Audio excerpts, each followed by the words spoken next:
Are lava Arachnarok spiders any good in patch 6.1? The funny thing about this Waagh reward is that since a time long before special Gorbad plans, the unit solved two major, if not weaknesses, then wish list items for general Arachnarok spiders: lack of an area effect bombardment to scrape blobs off it, and a mortis engine effect just for extra contempt. This unit has both. Come and be amazed. Recruited for a nominal 1900 gold and 475 upkeep. On Ultra Health is 10,029 points. Armor is 120, fire resistance is 40%, relevant when fighting Chaos Dwarfs. Leadership is 75, or 10 better than base, speed is 57, and charge speed 78 like the base variant. Melee attack is 70, 12 better than base, and remember this is a Waagh reward, not a Regiment of Renown. These are rank 0 figures.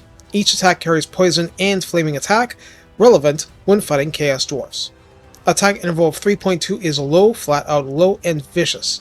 Splash target size is large, and max targets damaged in Splash is 5. Melee defense 38 is 8 better.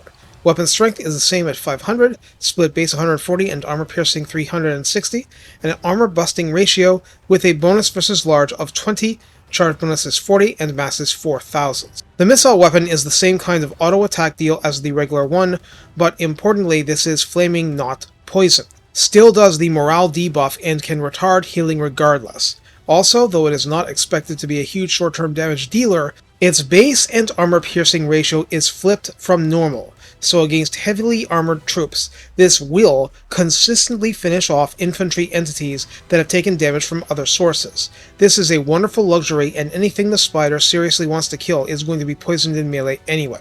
Arachnarok is 3 uses per battle, 90-second cooldown between uses, multiple fireballs in a semi-randomized pattern, each direct hit does 48 damage, and its flaming and magical attack. The explosion component is 98 damage in an area, both are 100% armor piercing.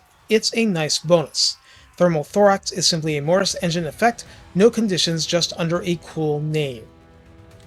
In the redline skills, the big lads at 3 pips adds plus 6 melee attack and plus 12% weapon strength, as if it needed more. Well, more is welcome.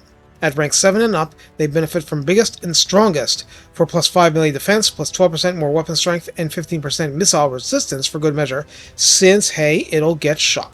For the tech tree, the only thing we care about here is Big Creep, plus 15% weapon strength, and Stalk for the Lava Arachnaroks. Snagla would probably grant that too, except for the fact this tech exists.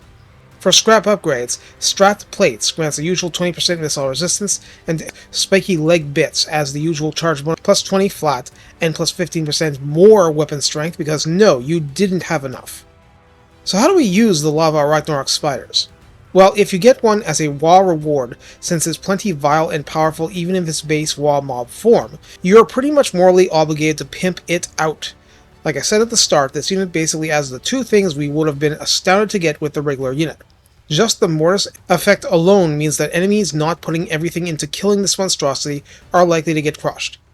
Going full Snagla and Rachnik can be done, but it simply isn't necessary, quote-unquote, to do so. Speccing into the red line is nice too, but again, it's not required. Having magic ready to help with what the spider is already doing can be good.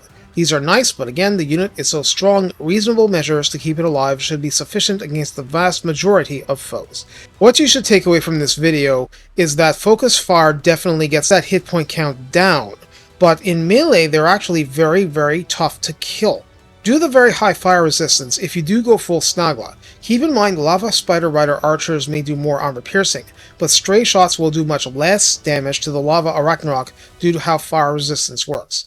Otherwise, keep in mind that any rival fielding trolls or the like against you is going to have a very, very bad day.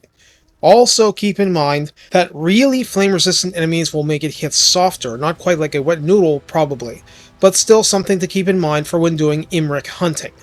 Take care and have fun inflicting this toasty arachnid menace on your foes. It's a veritable volcanic eruption of fun.